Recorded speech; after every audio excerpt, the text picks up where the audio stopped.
main set গা ওপৰতে দি দিছো বেলেগ দামী কাপোৰা হেও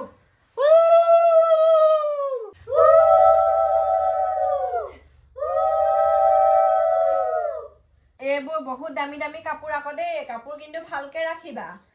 টকা 2 টকা নহয় নহয় 17-18,000 টকা লৈছে হেজু কাপোৰত এজু ইমান দাম নহয় দেই এজু 12-11 মান লৈছে আৰু আয়ো কইনা হখেকে কি কথা কৈছে কি হয় 12-13,000 টকা এজু কৈছেচোন কে টকা লৈছে এজু তোমাজো হেই মিক্স পাটৰ হ'ব পায় ডুপ্লিকেট হ'ব পায় এজু পিওৰ পাটৰ হয় কি কথা ক'ব লাগিছে এজু মিক্স পাটৰ নহয় এজু পিওৰ পাটৰ হয় হলমাৰ্ক লাগি আছে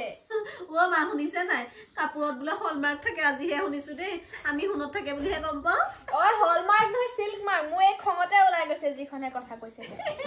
আমাৰ হেই সিল্ক মার্ক আছে এতিয়া হেও এজু মেইন সেট জু এজু সেকেন্ড সেট জু দেই ৰাই চাই লওক আকৌ একদম ধুনিয়া ধুনিয়া কাপোৰ দিছো আকৌ দেই এজু সেকেন্ড সেট